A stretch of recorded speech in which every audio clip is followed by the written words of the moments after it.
In 1960, IndyCar racing was dominated by the front-engine roadsters, but big changes were ahead. Led by car builder Colin Chapman of Lotus and drivers Jim Clark, Graham Hill, and Jackie Stewart, the British influence invaded Indianapolis in the 60s. Chapman's rear-engine cars created a revolution. Clark and Hill posted back-to-back victories for the UK. And though the British invasion quickly passed, its influence has lived on at the Indy 500.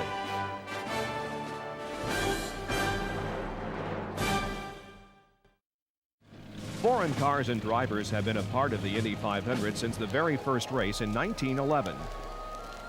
In 1914, the top 4 finishers were French. And in 1923, roughly 1/3 of the starting field came from overseas. Despite the foreign participation and worldwide race coverage, the Indy 500 remained very much an American event, dominated by American names through the 1950s. It was like looking at an American rodeo, though, because they only showed the sort of crashes, basically, and that's what Indy was all about in those days, as far as Europeans were concerned, and certainly those living in Scotland. Powerful but cumbersome front-engine roadsters dominated the Indy scene throughout the 50s. But in 1961, a curious new car was entered, the Cooper Climax. The Cooper Climax was a smaller, less powerful rear-engine car driven by Australian Jack Brabham. Brabham won the 1959 and 1960 World Championships with that car and was ready to challenge Indy. The new car caused quite a stir.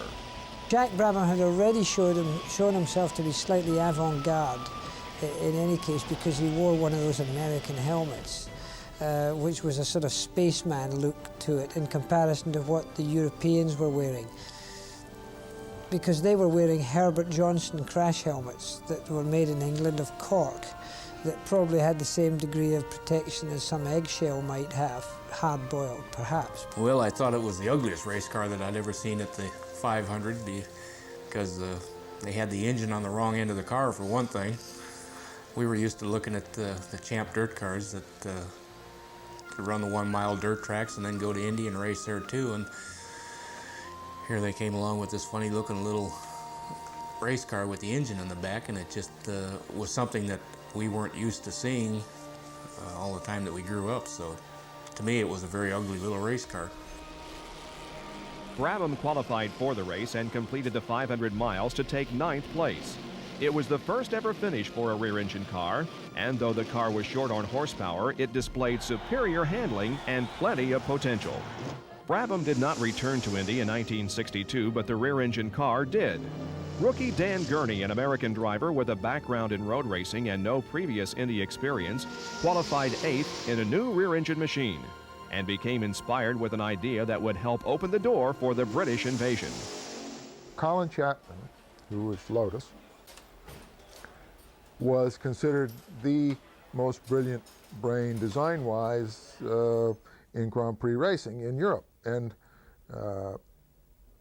I had managed to get to know him a little bit, and I was a great admirer of his products from many different angles, and I thought, well, he's the kind of guy that might rise to the occasion. He loved that kind of challenge, and it was for that reason that I invited him to come over, and I talked to him, and I also felt that there was a good likelihood that through some connections with Ford that we might be able to put something together. And I was willing to at least buy him a ticket, which wasn't that much money, but it was quite a bit to me, and I wanted to be part of it. And we made an agreement, and he stuck to his word, and it all came to pass.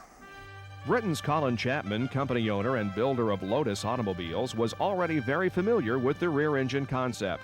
With his own design rear-engine race cars and Scottish driver Jim Clark, Chapman's Team Lotus was considered to be the top Formula One contender in Europe. Chapman accepted Gurney's offer, and on race day, he was at the speedway to investigate the possibilities. The rear-engine car made the whole process of car design very much more easier and logical, insofar as you were able to couple the engine complete to the transmission and react all the driving torque loads through the one unit, which made it possible to build the chassis structure lighter and to get the weight distribution better and also to get improved traction. Gurney dropped out of the race on lap 93, but Chapman was enthusiastic about coming back, and the invasion was on. Team Lotus arrived at the Speedway in 1963 with 3 new rear-engine cars. Dan Gurney and Scottish Formula One star Jim Clark were the drivers, and to the surprise of many, the new cars were quite competitive. Jim Clark has just about everything that it takes to be out front the majority of the time. Whenever he's gone into another kind of car, why he looks equally good. He says it's different, and it certainly is a different sort of event. He's very pleased to be here, and he rather likes the type of race you have here, and he's most impressed with all the people, and I know that we've got a tremendous amount of help and cooperation from all the American competitors, and we're very pleased to be here. He came here with a reputation, but you never knew he was a Grand Prix champion to talk to him. He didn't throw that in anybody's face. He said, here I am coming in, Jim Clark, Grand Prix champion. Now, he came here as a very quiet and humble farm boy, but with such a wonderful winning smile and captivating presence that I was enthralled with him. Absolutely. On the first day of qualifications, Gurney crashed while practicing. Gurney was uninjured, but the Lotus team was left without a backup. Later that day, Clark caught the attention of fans and drivers by turning a lap at better than 150 miles per hour and averaging more than 149 to qualify for the middle of the second row. The main difference is that here you have a very specialized race, a car set up in a very specialized way to go around one particular type of corner, one way only. Not so much emphasis on brakes, no emphasis at all on gear changing or anything like that. We didn't really know what the potential was until we actually got there, but I thought there was, we certainly didn't lose sight of the fact that we might win the thing. I mean, it was, we always felt that potentially a win was possible. And we had to sort of take one session at a time and deal with whatever difficulties we were having. But we never lost sight of the fact that we were there to try and win the race. Driving the backup car, Gurney qualified on the second day of time trials. His average was a solid 149, good for 12th starting position. 4 rear-engine cars lined up for the race, led by the already popular Clark. Here they come down the main straightaway for the world's fastest flying start. There's the green flag and the 500-mile race is on. But when the green flag fell, Jim Hurtubise in the Novi and Parnelli Jones in a traditional roadster battled for the lead. Jones took over the top spot on lap 2 as Clark dropped back. Slowly, Clark pulled back to the front of the pack, with Gurney right behind. And as the leaders began their first round of pit stops, Clark pulled ahead on lap 68. Gurney moved into second, putting the Lotus team in the top 2 spots. Clark surrendered his position on lap 95 when he made his only scheduled stop of the day. It was a long stop, and Jones took full advantage, building a large margin over Clark, who continued to run second. Late in the race, Jones developed a crack in an external oil tank, and Clark began closing the gap. Clark pulled to within 4 seconds of Jones, but was forced to back off as the track became slippery with oil. In a controversial call by track officials, Jones was allowed to continue. His problem cleared up, and Parnelli Jones took the win as Jim Clark cautiously wheeled the Lotus to a distant second. Gurney, who had dropped back, finished 7th. Clark easily won Rookie of the Year, and though some still did not like the rear-engine car, the driver was well-liked and appreciated for his skills. The Lotus team returned to Indy in 1964, and Jim Clark easily set new track records qualifying for the pole. Dan Gurney also beat the previous year's record. In all, 12 cars qualified for the race with the British-inspired rear-engine design. Grudgingly, the tide was turning against the old roadsters. Here they come down the main stretch, the world's fastest flying start. There's the green flag, and the 1964 500-mile race is on into the number 1 turn. And it's Bill Clark by a good long pole. As the field rolled out, rear-engine cars controlled the front row. And at the start, it was Jim Clark pulling ahead of Bobby Marshman and Roger Ward to take the lead. At the end of lap 2, a fiery accident that claimed the lives of Eddie Sachs and Dave McDonald stopped the race.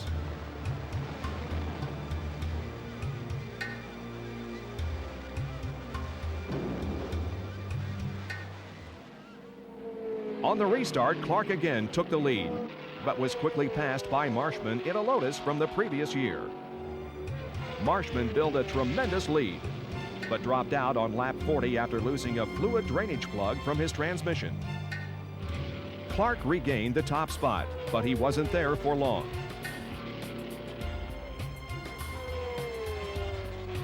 On lap 47, the tread on his left rear tire came loose, smashing into the suspension, and finally breaking it on the main straight.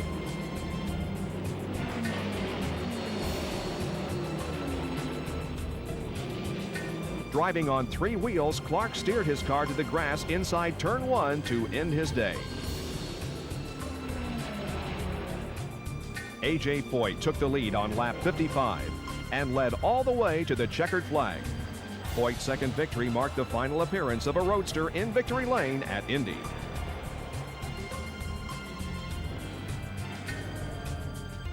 In 1965, the evolution continued. More rear-engine cars were entered than ever before. Several of the new designs were highly competitive, but Chapman's Lotuses were still considered to be the class of the field. Colin Chapman, for me, was the most creative designer in the history of motorsport at any time, in any period, throughout its entire history. Enormously creative, and his principles had much to do with everything that came in. Italian-born rookie Mario Andretti caught the eye of many in time trials, breaking Jim Clark's one-year-old qualification records. Clark countered by becoming the first driver to break the 160 miles per hour barrier, temporarily replacing Andretti at the front of the field. 7, 2, 1.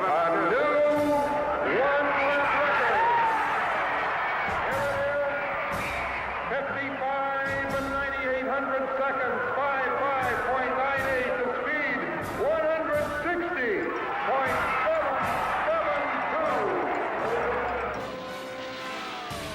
Feeling the spirit of the competition from overseas, A.J. Foyt then went out and topped Clark's times. In 1965, I just got out of the hospital with broken back and legs and all that injury. Indianapolis was my first race. Jimmy Clark broke the track record. I went out behind him and broke track record. And if you remember on the PA, I said, I'm glad to bring the track record back to the United States. Foyt's 161-plus average was fastest in time trials, giving him the pole position. But the real head-to-head test would come on race day. A record 27 rear-engine cars lined up for the start in 1965. And when the green flag came out, Jim Clark surged ahead of the pack going into turn 1. And Jim Clark is way out in front. He is far out in front of the rest of the pack as they negotiate the first start. Clark led the first lap, but the hard-charging Foyt slipped by to take the lead on lap 2. On lap 3, Clark regained the lead, and this time he held on. Clark led easily, building a solid cushion between himself and Foyt. Lloyd Ruby spun in turn 3 and continued on lap 17. It was a maneuver that perfectly displayed the superior handling of the rear-engine machine. Almost simultaneously, Lynn Sutton spun and continued, adding drama to a race that Clark was leading handily. On lap 66, Clark pulled into the pits, giving the lead back to Foyt.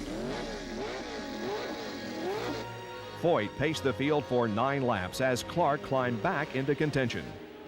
But on lap 74, Foyt hit the pits for his initial stop, allowing Clark to regain the lead.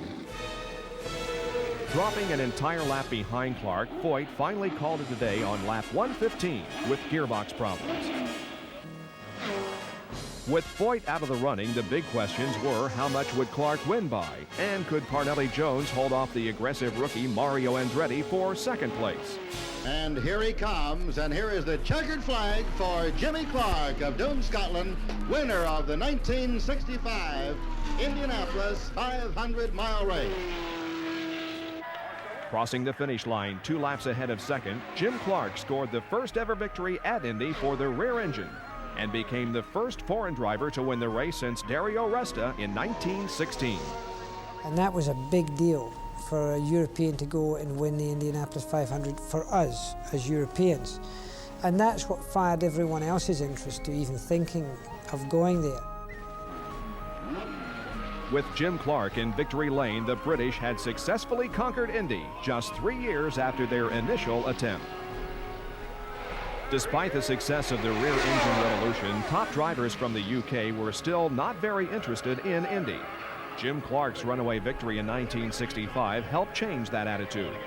Nobody really took it seriously in Europe until, I suppose, when Jack Brabham went over and suddenly said, oh, I wonder why he's going there. In 1966, Clark was joined at Indy by a fellow Scotsman, Jackie Stewart, and Formula One world champion Graham Hill from England. There is more to this track racing that meets the eye. I understand there's quite a few things I've got to learn yet. I personally don't feel yet prepared for the race, and I think it'll be quite an interesting experience for me. Hill and Stewart were brought in as teammates to 2-time Indy champ Roger Ward. The new drivers were immediately accepted by fans, drivers, and the press. Only the A.J. Foyts or the Parnelli Jones or the Andrettis were given as much exposure as Graham and Jimmy and I. And we didn't really warrant it in a funny sort of way because we hadn't served our apprenticeship like everybody else had, coming through the dirt tracks and the sprint car racing, etc., which was par for the course in those days. I thought it was great. You know, here we had Jimmy Clark, Graham Hill, you know, people like that, Jackie Stewart. I mean, these fellas are world champions and they're coming here to race, and I thought it was great. And I really don't remember anybody that resented that. As the cars rolled out for the race, Jackie Stewart waited nervously in the garage. I wasn't very nervous about that. I was nervous about doing the 500 because when I went to do the 500, you go on British television, Jackie Stewart, Graham Hill and Jim Clark are going to do the Indy 500, and you go on television, an evening talk show or a sports show, and all they do is show the crashes. These enormous accidents, and this is what you're going to do? British TV was in for a spectacular show this year as nearly half the field became involved in this opening lap accident. We have an accident on the main stretch, Mike. Hold it. We have a terrible accident on the main stretch. A very bad accident on the main stretch before they reach the turn. Clark and Stewart were well ahead of the action, and Hill made his way through the wreckage to avoid contact as well.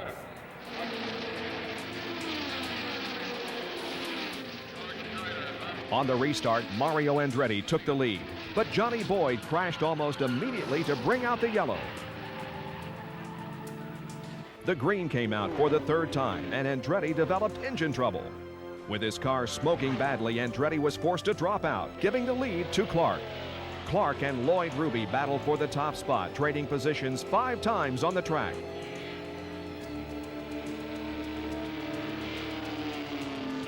Leading the race on lap 65, Clark spun in turn 4. But he regained control and ducked into the pits for a fresh set of tires. Back on the track, Clark caught Ruby and was leading on lap 87 when he spun for a second time. Again, he regained control. As Ruby maintained his lead, Jackie Stewart and Graham Hill, who had dropped back early, were steadily moving into contention. Stewart passed Clark for second place and was running well when Ruby developed an oiling problem.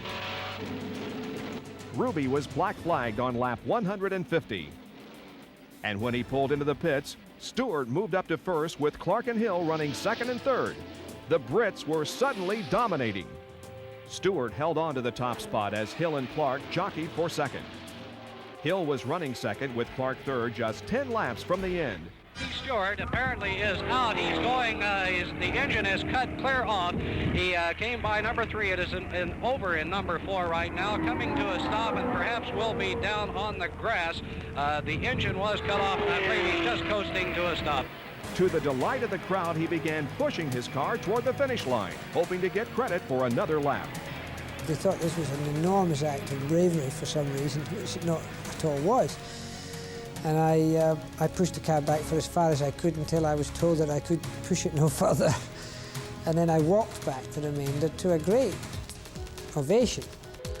With Stewart out, Hill moved into first and led the final 10 laps to take the checkered flag ahead of Clark. Stewart dropped back to 6th place and was awarded Rookie of the Year.